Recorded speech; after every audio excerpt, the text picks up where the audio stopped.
Here's another unplanned coverage and unfortunate, not just unplanned, unfortunate. It's both because despite my every effort, no matter what I try to do, I can't get many of these token projects to understand. And it's almost like silos, right? Just they're so in their own bubble. Like so if I look at layers, it's the crypto bubble, the big crypto bubble. All the people in crypto are in the crypto bubble. And then inside there, you got all these little sub bubbles. Each token has their own little sub bubble.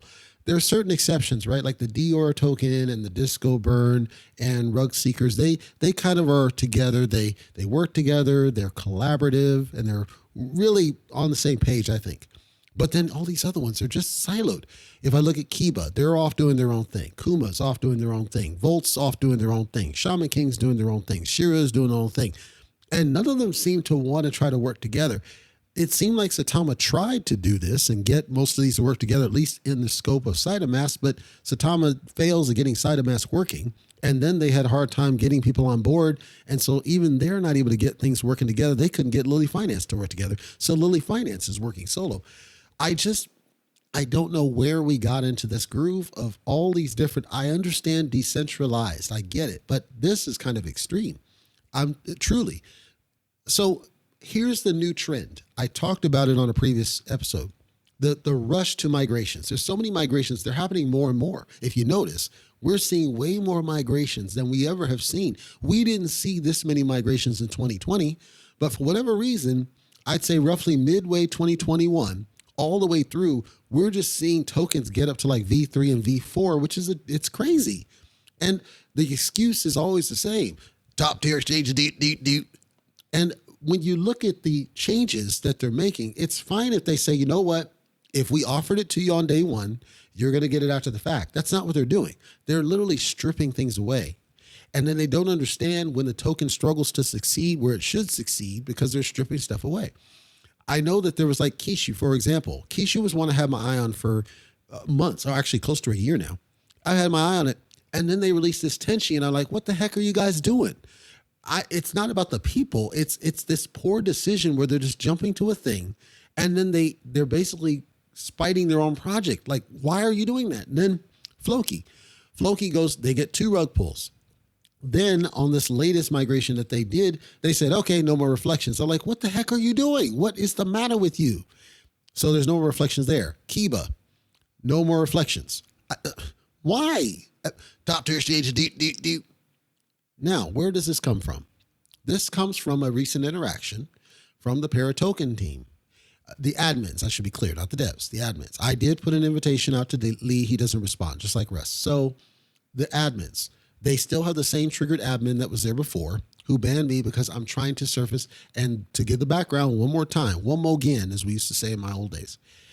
Way back before the first migration, so after ParaToken launched, I believe that was December. After they launched, they were chatting about going after shillers. And when I say shillers, again, to define a shiller, I'm talking about somebody who doesn't care about your project. They just take your money and then they dump bags or whatever. They don't care about you at all. So I'm going in their Telescam and I'm telling them, I don't recommend you go after these shillers. Why are you going after shillers? Go on podcasts and platforms that are neutral and trying to help you. And they're still going after shillers. Even today, they're still doing it. But the one they're going after isn't as bad of a shiller, but he is kind of a shiller at the core. But at that time, they're going after the worst of the shillers, the worst of the bunches, people that have contributed to the failures of various tokens. And I'm trying to warn them not to do this. And they banned me from the Telescam for trying to tell them this is a bad idea because I knew what was going to happen. And what I predicted came true because those shillers eventually dumped on the token and it never really recovered. This is a token that had significant growth when it first launched, and it has a messaging and a use case that bar none is better than anything else out there. And yet for whatever reason, they're just tap dancing through stuff. And I'm trying to help them. I'm trying to warn them this is not the right answer. And Lee ducks the smoke. He doesn't want to come on the show. Some of their admins get triggered. One of their admins is excellent. That's out of bubblegum. Rad. But the other admins get triggered. And then it's like, well, we don't tolerate the triggering, but then they're still triggered. And then they're not getting fired, and they should be getting fired because they keep threatening people in the Telescam. So just recently I go back and they're about to do another migration again, as I mentioned on a previous episode. And it's because they had issues with the contract, and apparently the way they did the migration the last time and the way they airdropped the tokens caused them issues in liquidity. That the contract's fine, but just the way that they did the moves didn't work out. They didn't get specifics, but they said the contract's fine. We just need to rethink how we distribute the tokens so we can get past the apparently something Uniswap, CoinGecko, CoinMarketCap, and it seems like they're just confusing the two tokens, the previous one and the current one, and they're not able to get past it. And they've been trying to fight it and they're trying to solve it. And they just said, okay, throw up our hands. We're just going to relaunch. That's fine. But then they announced that, okay, we're going to cut the inventory down. And they're cutting the inventory down. I believe it right now it has in the quadrillions of tokens. They're cutting it down to like 100 billion tokens. And I'm telling them, I think it's a bad idea. Here's the problem, folks. When you have a constrained inventory on something like a safe food, where it's using unreasonable levels of numbers and unreasonable levels of marketing and advertising, and it's spamming ads all over the place, just like Libero's doing, just like Titano's doing.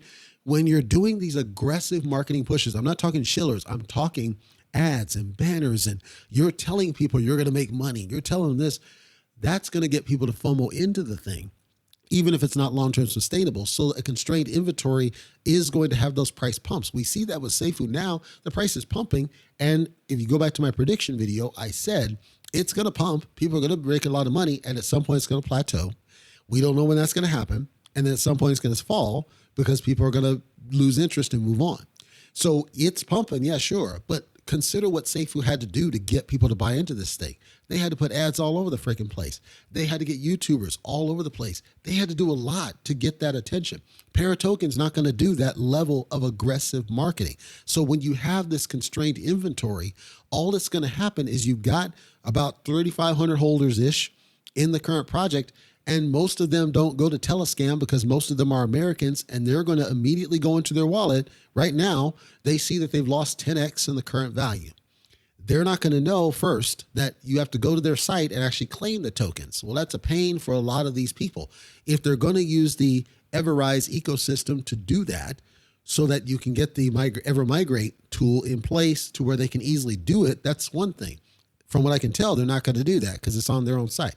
So that already is going to be a pain for a lot of people. There's already like 4 or 5 people when I left in the Telescam talking about, we don't know what's going on with this migration. What's the plan? I don't see any dates. I don't see any times. This is all planned to go tomorrow. So now they're going to be scrambling, which is what happened during the last migration. They were scrambling. And if you remember my coverage, I said that there was even a girl who said, oh, I'm crap. Somebody called me and said, I got to do this. And I accidentally sent all my ETH to the contract address because they're rushing it. Now, in this case, they gave adequate notice, but they're not doing as aggressive of a messaging through all messaging platforms and social media platforms. As a result, people are scrambling and they're making these mistakes. Then what's going to happen? You're going to try to get some of these people that don't get it. They're going to go to this tool. They're going to see that their trillions and trillions of tokens all of a sudden is now a couple of 100,000. Why a couple of 100,000 off of billions of supply? Because the current value of the tokens is at rock bottom. It's at the basic nothing. It's some of that was due to sales, but some of that was due to just raw numbers. So what I'm saying and what I tried to tell them is they should figure out a way to do a redistribution to where you get the equivalent of what you bought in at according to your basis when you bought in day one. Why? Because the whole drops that we're dealing with now had nothing to do with the holder.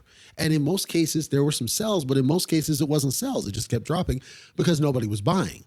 I don't think it's fair to then constrain the inventory that much. That's already going to have a psychological impact on people where they're going to look at it and say, what do you mean I'm only going to get a couple 100,000? I had trillions of tokens. There's a psychological effect having that many tokens, even when it doesn't mean anything, that you're going to lose and you're going to piss a lot of people off. And tokens that do that largely never recover.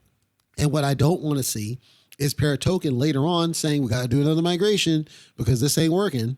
I'd rather see that they just simply spin up a parallel token or something else and do it that way for the exchanges. If that's I don't think that's the reason. I think that they just said, you know what, let's just drop the inventory just because. Listen, I'm cool with a lower inventory, but I think they should have gone down to 100 trillion, not 100 billion. You've heard me. 100 trillion to 200 trillion is like the sweet spot. You're not going aggressively low, but you're also bringing it down ever slightly, and you're bringing it more in line with the thing. And most exchanges don't really care too much about excessive inventory. I mean, geez, Dogezilla's on 3 or 4 exchanges right now, and they got quadrillions of tokens, actually sextillions in some places. So And OCCT, it's got sextillions of tokens. It's out there. Shirio has tons of tokens. It's out there. Shaman King has tons of tokens. It's out there.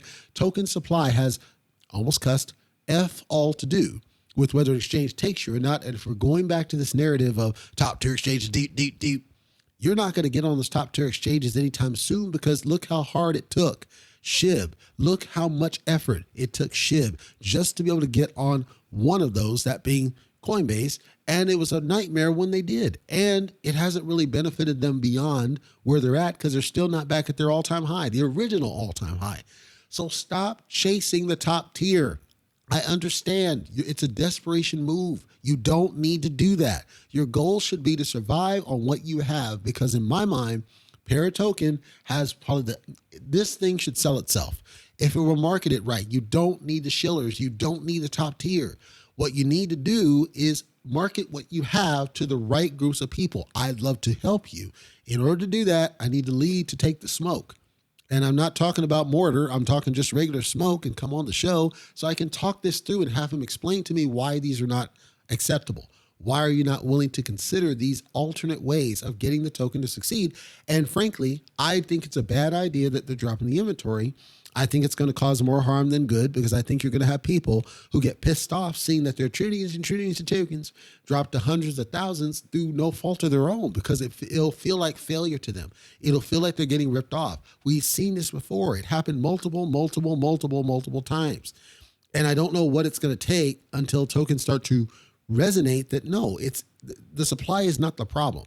The problem is the marketing and the plan for outreach and getting it to the right, in front of the right people, and getting the right people to be aware of what the project is doing and why it's a thing. And It's got F all to do with whether you do or don't have a massive supply.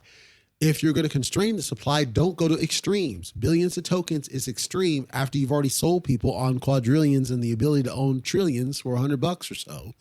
I think now it's going to be harder as a sell, especially because they haven't even figured out their marketing strategy in order to get the right people. Like if we were talking, 1 million holders, let's say, okay, then I don't think it matters nearly as much, because at least there, somewhat of a loss isn't going to dramatically harm the project. I think it's going to harm the project. I hope not. I hope that people will stay the course, but the way that they're doing it, I don't think is the right answer. I think the communication is poor. Frankly, they're assuming people are listening to Cryptobolics' stuff, and I guarantee the vast majority are not. They're assuming people go to Telescam, and I assure you the vast majority are not, because half of them are probably banned by the triggered admins.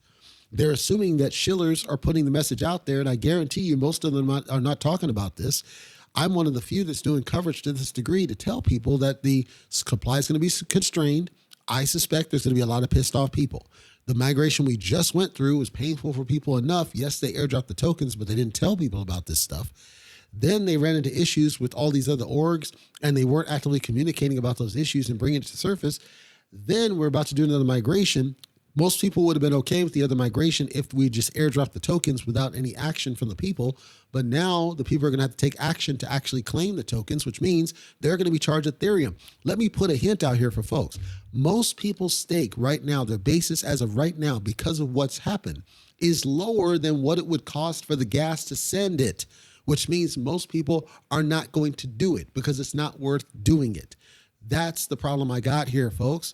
I don't agree with it, because in the intro, when I first covered ParaToken, I said I think they should have gone on Binance, because I suspect they're going to need to do migrations. The gas is going to be a pain, and it's going to be hard for them to thrive. Here we are, 3.5 months later, and the prophecies come true just because, again, I see many tokens have done the same thing, and it's not worked. And that's why I'm trying to get popping these bubbles where they're just sitting in isolation and they're not learning from these other projects that had these failures.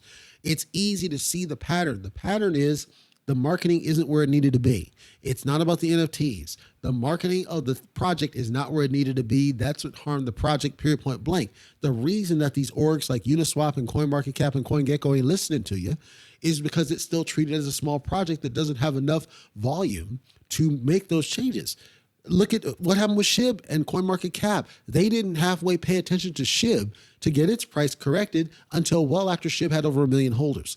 That means the only logical answer here, people, is to get the volume and get the sales, and that one should have sold itself. They didn't do that. I personally think, and this is my opinion, and I hope I'm wrong. With everything in my being, I hope I'm wrong. this is going to cause a lot of pissed off people to dump the project once and for all, because it's like, okay, you guys are not even 6 months old and you're already on the V3 and you keep messing up, and now you're changing the inventory, and Dell Crypto told me to buy into this, and it's yet another Dell Crypto special, just like with Lily Finance. And you know what? I'm kind of done with you guys. I hope that doesn't happen, but that's what I suspect happens. And I'll put it out there again. Anybody on that team, if you want the smoke, I would love to simply talk to you, because I've been trying to help you multiple times.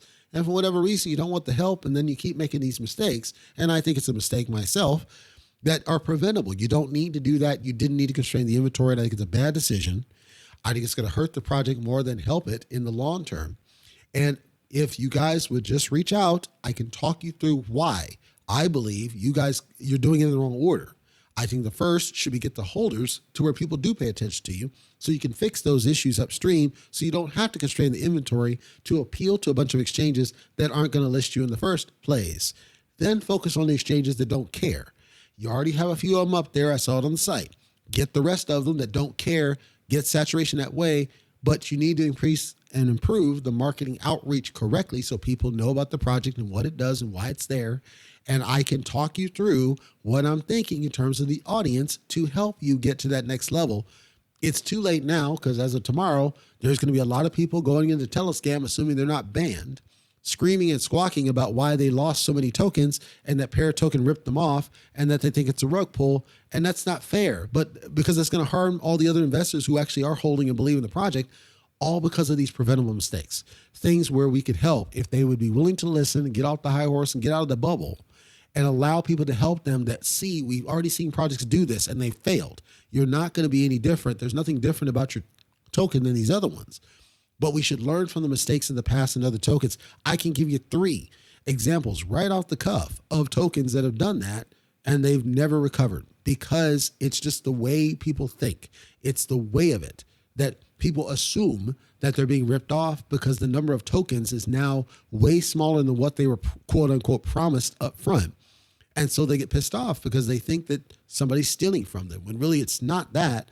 This all goes to education, true, but at the end of the day, it doesn't matter. We should try to actively work not to upset the investors where possible we can, so that we can get the value and volume up, so that we can get those orgs to pay attention to you, so that we don't need to do these kinds of things in the first place.